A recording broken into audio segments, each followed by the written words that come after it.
ታክሲ ውስጥ ቁጭ ብለው የራሳቸውን ቲክቶክ ከፍተው ሰዎችን ሲረብሹ ሰው አያለው ጸጉር ቤት ቁጭ ብለን የሌላን ሰው ስሜት አንጠብቅም እንከፍትና በቃ ሌላ ሰው መስማት ግዴታው ላይ ሆነ ስፒከር ላይ ማረግ ይሄ ልክ ነው ወይ ቀባህ አይደል አንዳንዴ ከኛ የሚጠበቁ በጣም ስነ ስርዓት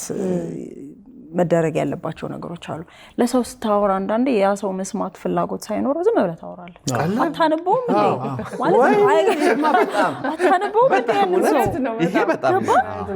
በቃ አሉ በቃ መጠበቅ ያለብህ ነገር አለ የሰውን ስሜት መጠበቅ መቻል አለብህ ይሄ ስትገባ ሚቲንግ ላይ ሰውም ከሆነ ቀስ ብለህ እንዳትረብሽ ምናምን ይሄ ከጀመርከው አንስተን የነሱን ነገር መበጥበጥ የለብህም እና በጣም ብዙ ከኛ የሚጠበቁ ነገሮች አሉና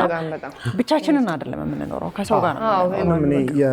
የውጭውን ፊልሞችም ላይ እናንተ በአጋጣሚ ማየታችሁ ሊሆን ይችላል እንደዚህ ፐብሊክ የሆኑ ትራንስፖርቶች ላይ ነው አሁን ብዙ ጊዜ ፊልሞችም ላይ ስታይ መጽሐፍ የሚያነቡት ረጅም መንገዶች ስለሚሆኑ አሁን የሱ አይነት ሁኔታ የተመቻቸው ወይ ሰፊ ምናን ላይኖር ይችላል ግን 12 ሰው የተጫነበት ታክሲ ላይ 11 ሰው የሚረብሽ አንድ ሰው አለ ወይ ማስቲካ ያኘከ ሊሆን ይችላል ማስቲካ ያኘከች በጣም ያፈነዳች ቀጭ ምናን እየተደረገ ምናም የሚረብሽ አንድ ሰው ሊኖር ይችላልና